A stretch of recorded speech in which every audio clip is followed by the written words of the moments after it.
Kalau bisa kayak penyu kita, ya, banyak pun amal kita tetap kita tutup, ya kan?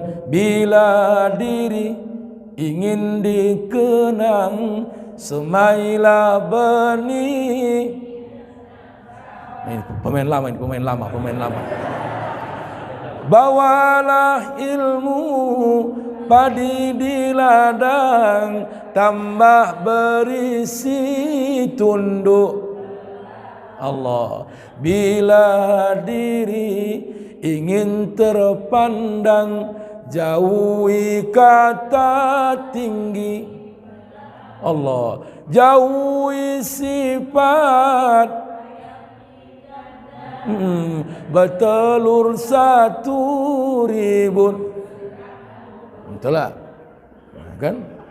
Jauhi sifat mengaku pandai, angkuh menepuk dada, ingat petua penyu di pantai, telur beratus namun Allah. Itulah ada pemain lama. Kalau pemain baru bukan itu lagunya. Siko bagi dua. Itu dia. Mohon maaf. Itu pemain baru lah itu. Kalau siko bagi dua, pemain baru itu. Ya kan?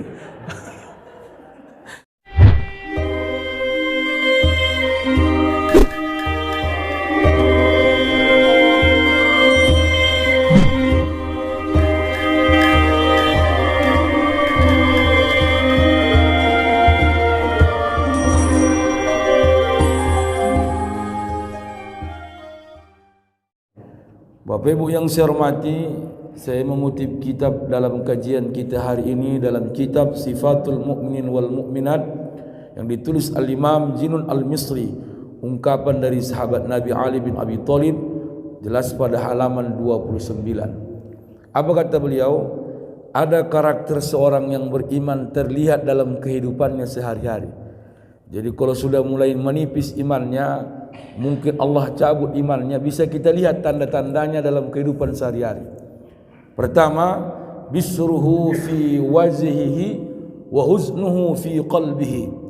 Orang yang stabil imannya, wajahnya selalu memancarkan kegembiraan, dukanya cukup disimpannya dalam hatinya. Orang sekarang hampir-hampir tak beriman. Kenapa Bapak Ibu? Karena memang suka menunjukkan susahnya depan muka orang. Sengaja di setelnya. Asalkan jumpa tak pernah cerita bahagia, selalu senang, selalu susah. Awak yang nengok dia aja susah, apalagi dia yang susah. Jadi makanya Bapak Ibu, kalau masih bisa kita tertawa dan bahagia tersenyum, itu masih ada titik iman yang tersisa dalam hati kita. Tapi kalau sudah merengut tak bisa bicara lagi Pak, mohon maaf Bu, termasuk suami Ibu, kalau sudah tak bercakap dia, kalau sudah tak banyak bicara, jangan cakapi. Udah mulai bertanduk kepalanya itu, biarkan aja.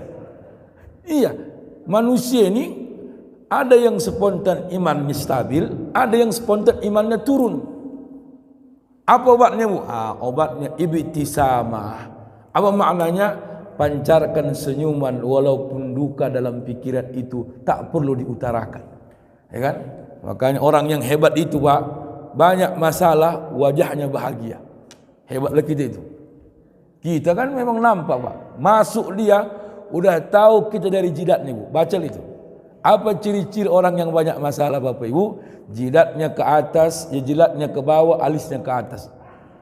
Praktek kali itu. Tahu? Kalau dah begini jidat tu janganlah cakap. Semana Pak? Ngerti lagi aku goyang juga aku tengok ini. Alah. Semua makanya kalau ada orang, saya punya jamaah 82 tahun semalam saya ceramah dari Setiabudi. Berapa usia Bapak? Pak, 82 tahun Ustaz. 82 tahun kayak umur 50 tahun. Apa resepnya Pak Haji? Saya bilang, resepnya tak usah banyak memikirkan orang, orang aja enggak mikirkan awak. Selesai perkara.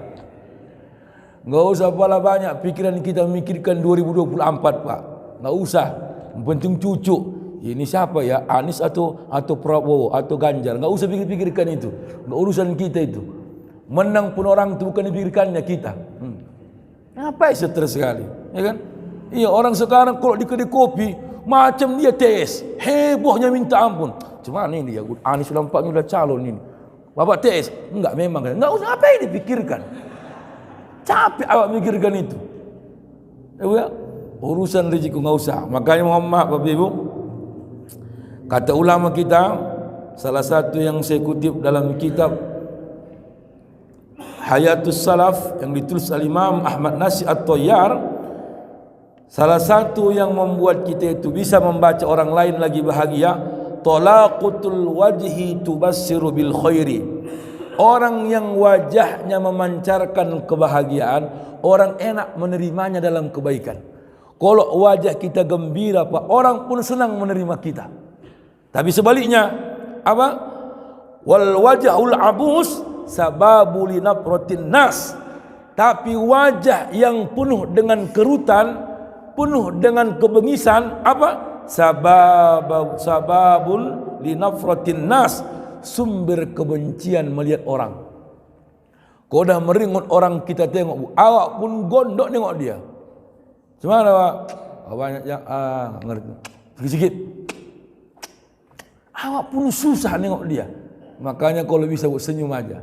Bahkan perempuan Bu, biar tahu Ibu, tabassamu fi wajhi zaujik sirruz zamalik. Senyummu kepada suamimu rahasia kecantikanmu. Macam mana pun cantiknya Bu, kalau merengut pas kayak hantu itu. Pun jijik awak tengok bini awak merengut aja. Kau kenapa deh? Nggak ada. Ngomonglah, kan udah. Allahu Akbar. Udah masa abang tengok? Aku nanya, aku jawab. Astagfirullah. Kalau beginilah modelnya, nggak lama hidupnya itu. Mudah-mudahan janda lah waktu itu ditinggalkan wak laki-laki. Stres lawak. Ngapain pula kayak gitu? Bu, makanya perempuan tu bedanya dengan laki-laki kalau ada masalah, Ibu dengar. Laki-laki kalau banyak masalah, Bapak Ibu, makin tak banyak bicara. Saya ulangi, ciri-ciri laki-laki yang sudah ada masalah di otaknya, semakin tak banyak dia bicara. Menyendiri dia bukan berarti takut sama ibu. Nanti makin panjang masalahnya, maka dia diam aja. Kalau perempuan itu balik, makin dia makin dihajarnya. Itu yang pala aku nengoknya. Jangan laki makin hajar. Kodak, mohon maaf Bu, ini bedanya Pak laki-laki dengan perempuan. Kalau perempuan Pak terbalik, perempuan kalau dia ada masalah makin banyak dia cerita. Itu perempuan. Semua diceritakannya. Dari tahun 80-an menikah, semua timbul semua itu timbul. Masalah yang tahun 90-an, ingat lagi dia balik. Itulah perempuan. Dulu abang. Kapan? Udah lupa bang. Dulu. Itulah bedanya. Makanya kalau om-om marah Pak, biarkan aja. Yang penting siap semua kerjaannya. Aku udah korban aku, makanya aku tahu. Biarkan aja. Kalau udah biarkan. Tapi tangannya jalan. Itu kelebihan perempuan. Kelebihan perempuan merepet bibirnya, semua kerjanya siap. Itu bedanya. Semua dikerjakan itu karena melampiaskan emosinya. Semua dikerjakan. Enggak niat dia nyapu halaman, disapunya semua itu. Enggak niat dia nyuci, dicucinya semua. Gelas, piring, semua dicucinya. Dia pun heran, kau dah siap. Kau dah siap ya? Orang ni kawan ni setan. Cepatlah siap. Iya. Kalau setan kawan awak, cepat buru-buru tu siap. Ya, ingat ini Bapak Ibu. Apalagi makna senyum dalam bahagia ini merahasiakan duka. Coba ini. Ij'al qalbaka yabtasimu min khilali ainak. Buatlah wajahmu tersenyum membuat dari sinar pancaran kedua matamu. Terlihat orang yang senyum bahagia, lihat matanya. Selalu bicara memaparkan senyuman. Sihat Bapak, sihat Abang. Mau kemana Bang? Itulah orang yang menyimpan rahasia duka. Ya kan? Tapi kalau mau mata kau. Awak pun mata-mata dari situ kan? Coba. Mau ke mana bang? Mau ke mana kakak? Cuman yang pala aku nengok perempuan ini pak. Kalau sama orang yang ramahan, itu yang pala aku nengok orang. Mau ke mana bang? Laki orang pun kemana bang? Lakinya ditinggalkan dari belakang.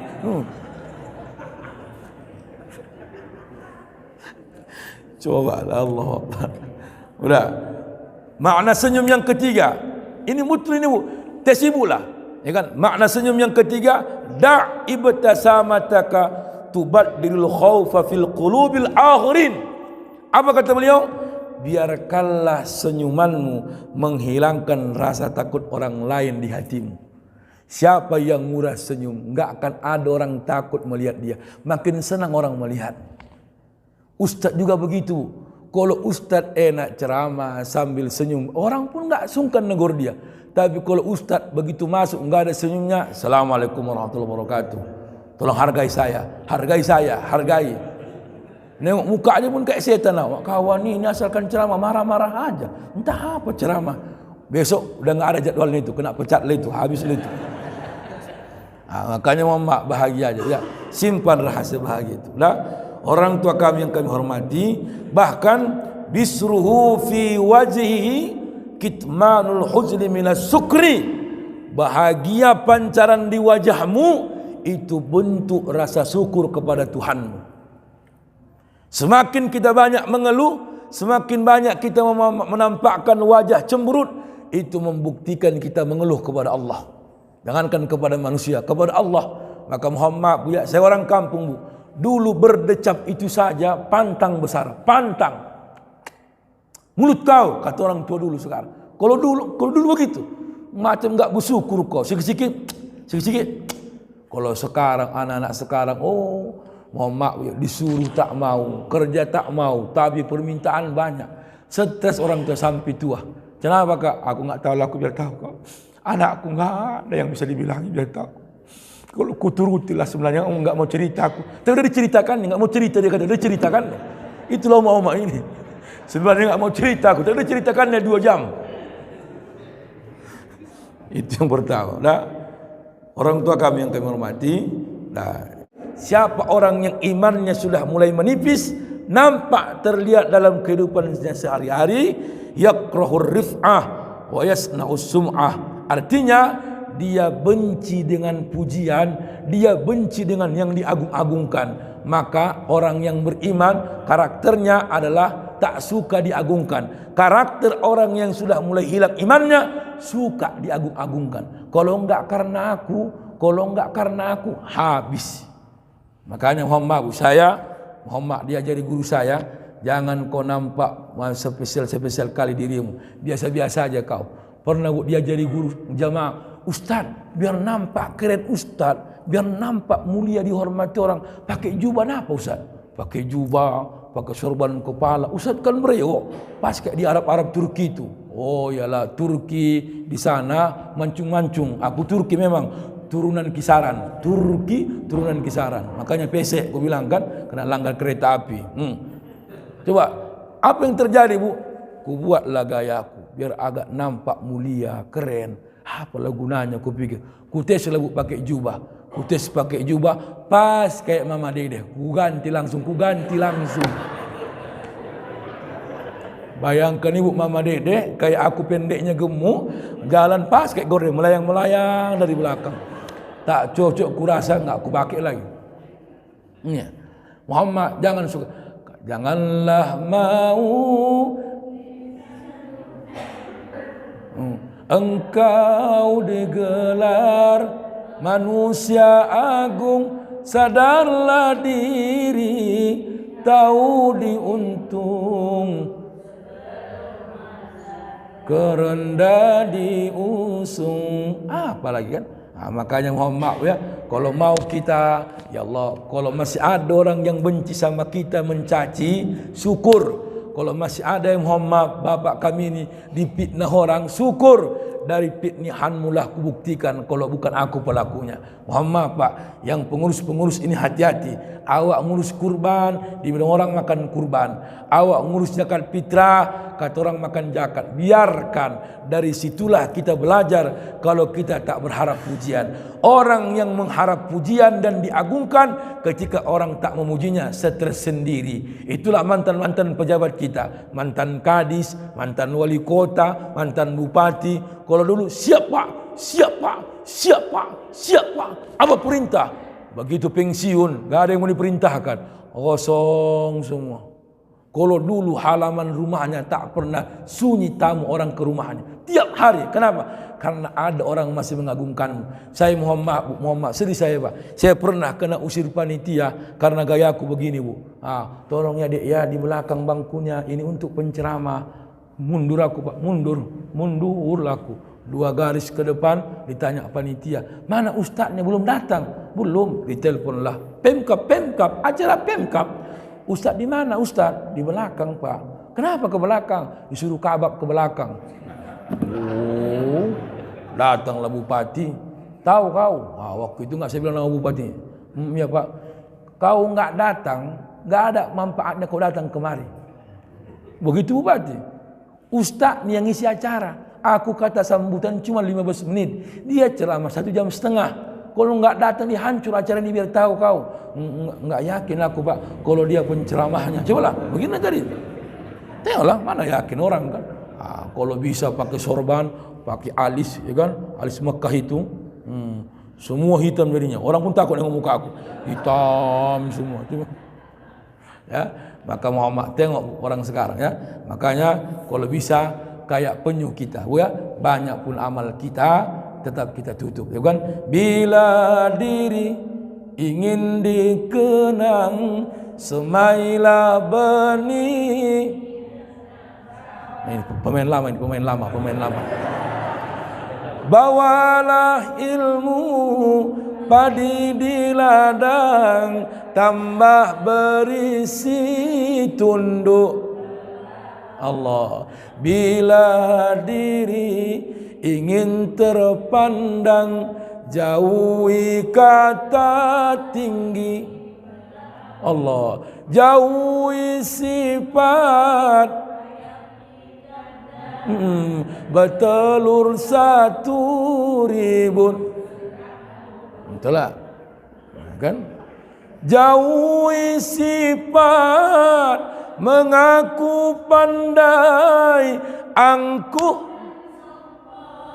menepuk dada, ingat petua penyu di pantai, telur beratus namun Allah. Itulah ada pemain lama. Kalau pemain baru bukan itu lagunya. Siko bagi dua, itu dia. Mohon maaf. Itu pemain baru lah itu. Kalau Siko bagi dua, pemain baru itu. Ya kan? Udah, Mbak Haji ya. Jadi Bu, yang boleh dipuji disanjung itu Allah, Nabi, guru, barulah orang yang kita cintai. Sanjunglah. Maka saya berharap Pak Haji, Ibu Hajjah, jangan lalai Ibu. Karena ibu, orang pasti menyanjung ibu karena ibu orang kaya, pasti. Tapi buka hati, ya Allah, kalaupun orang memujiku, jangan jadikan aku meninggi hati. Kalaupun orang dekat denganku, jadikan dia membawa berkah untukku, bukan karena kayaku. Pasti ibu tenang, iman ibu pun gak rusak. Orang sekarang manis-manis, Bu Hajjah, ya Allah.